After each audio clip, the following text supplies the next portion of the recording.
നമ്മുടെ ഏതെങ്കിലും ജീവിതത്തിലെ സ്പെഷ്യൽ ഇവൻറ്റ്സ് ഇപ്പോൾ വിവാഹമാകട്ടെ ബർത്ത്ഡേ ആകട്ടെ അതൊക്കെ എങ്ങനെ വ്യത്യസ്തമായി ആഘോഷിക്കാമെന്ന ചിന്തയാണ് കൂടുതൽ ആളുകൾക്കുള്ളത്. അപ്പോൾ അങ്ങനെ വളരെ വ്യത്യസ്തമായ ഒരു ഭക്ഷണം കഴിക്കുന്ന ഒരു അവസരം ഉണ്ടാക്കിയെടുത്തവരാണ്. ഇതൊക്കെ വ്യത്യസ്തതയാണ്, പക്ഷേ റിസ്ക് ആണ്. എന്തായാലും ദൃശ്യങ്ങളൊന്ന് കാണും. Солнышко, давай! Я тебя люблю! Давай, мой сыночек, давай! Чуть-чуть осталось! Маленечко, маленечко! Давай, давай, молодец! Умничка, снимай, снимай! Снимай! Давай! Можно на секундочку отвлечь вас? Кто это такой? Это ваш родственник, сын? Я вообще его не знаю. Солнышко, давай! Я тебя ലാൽകൃഷ്ണുണ്ട്. ലാലെ, നല്ല മലനിരകൾ അല്ലേ, കാണാൻ വളരെ ഭംഗിയുള്ള സ്ഥലമാണ്. പക്ഷെ അതിലിങ്ങനെ ഒരു കേബിളിൽ തൂങ്ങി ഭക്ഷണം കഴിച്ചൊക്കെ ആഘോഷം ഉണ്ടാക്കാൻ നോക്കി. ഇതുപോലെയൊക്കെ ഒരുപാട് തവണ ഭക്ഷണം കഴിക്കണ്ടേ എന്ന് തോന്നിപ്പോകും. അല്ല, അങ്ങനെ ദിവീഷ് അങ്ങനെ പറയരുത്. കാരണം നമ്മൾ ഈ പരിപാടി തുടങ്ങിയപ്പോൾ ആദ്യം തന്നെ ദിവീഷ് പറഞ്ഞ ഓരോ മനുഷ്യർക്കും ഓരോ ആഗ്രഹമുണ്ട്. കേൾക്കുമ്പോൾ നമുക്ക് ഭ്രാന്താണെന്നൊക്കെ തോന്നുന്നു എന്നുള്ളതാണ്. അപ്പൊ അതുപോലെ നമ്മളതിനെ കുറ്റം പറയാൻ പാടില്ല. അത് അവരുടെ ആഗ്രഹമല്ലേ, അവരത് സാധിച്ചെടുക്കുന്നത് മാത്രമേ ഉള്ളൂ. ഇത് എവിടെയാണ് സംഭവിച്ചതെന്ന് പോലും ഇതുവരെ മനസ്സിലായിട്ടില്ല. എന്തായാലും ഇത് വൈറലായിക്കൊണ്ടിരിക്കുന്ന ഒരു വീഡിയോ ആണ്. പക്ഷേ ഈ വീഡിയോയിൽ പറയുന്നൊരു ഭാഷ എന്ന് പറയുന്നത് റഷ്യനാണ്. അപ്പോൾ അതുകൊണ്ട് ആ മേഖലകൾ എവിടെയെങ്കിലും ആയിരിക്കാം എന്നുള്ളതാണ് ഒരു അനുമാനം. പക്ഷേ കാണുമ്പോൾ നമ്മുടെ ഉള്ളൊരു ഭീതി ഉണ്ടാവും.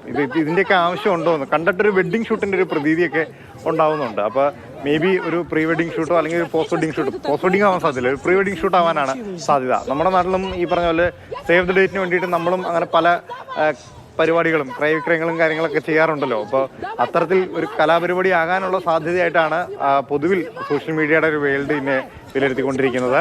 പക്ഷേ നേരത്തെ നമ്മൾ പറഞ്ഞ പോലെ ഇത് ഇച്ചിരി റിസ്ക് ഉള്ള പരിപാടിയാണ്. ഇത്രയും കടന്നൊക്കെ റിസ്ക് എടുത്ത് ഈ പരിപാടി ചെയ്യേണ്ട കാര്യമുണ്ടോ എന്നൊരു ചോദ്യമുണ്ട്. പക്ഷേ ഈ പറഞ്ഞാൽ അവരൊരു ആഗ്രഹമായിരിക്കാം. എന്തായാലും ഈ പാരാഗ്ലൈഡിങ് ചെയ്യണം എന്നൊക്കെ ആഗ്രഹം പലരും പറയാറുണ്ടല്ലോ. അതുപോലെ തന്നെ അത്തരത്തിലുള്ള ഒരു റിസ്ക് എടുത്തുകൊണ്ടുള്ള ഒരു രീതിയിൽ തന്നെയാണ് ആ ഷൂട്ടിംഗ് നടന്നിരിക്കുന്നത്. എന്തായാലും ആ ഷൂട്ട് ചെയ്ത ആൾക്കാർ അല്ല ഇത് പുറത്തു വിട്ടിരിക്കുന്നത്. ഈ ഷൂട്ട് ചെയ്യുന്നതിൻ്റെ ഇടയിൽ തൊട്ടടുത്ത് നിന്ന് മൊബൈലിൽ പകർത്തിയ ആൾക്കാരാണ് ഈ വീഡിയോ പുറത്തേക്ക് വിട്ടിരിക്കുന്നത്. ഇതിൻ്റെ ഒറിജിനൽ ഇനിയും വരാനുണ്ട് എന്ന് മീഡിയയിലും പറയുന്നുണ്ട്. പക്ഷേ ഇത് പുറത്തു വന്നത് കഴിഞ്ഞ 10-ാം തീയതിയാണ്, 14-ാം തീയതിയാണ്. അപ്പോൾ അതിൻ്റെ ഒരു ഒറിജിനൽ നമ്മൾ വെയിറ്റ് ചെയ്യുന്നുണ്ട്.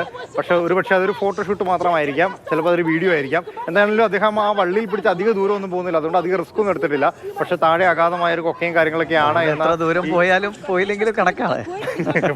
ഉള്ളിലുള്ള തീ സെയിം തന്നെയാണല്ലോ. കാരണം പെൺകുട്ടിയുടെ ഉള്ളിൽ അത് ബാലൻസ് ചെയ്യുമ്പോൾ നമ്മുടെ മുഖത്തൊന്നും നമുക്കത് ഒരു പക്ഷേ കുറച്ചൊക്കെ വായിച്ചെടുക്കാൻ പറ്റുന്നുണ്ട് എന്നുള്ളതാണ് എൻ്റെ യാഥാർത്ഥ്യം. ശരി, ഞാൻ എന്തെങ്കിലും ആഗ്രഹങ്ങൾ പലവിധമാണ്.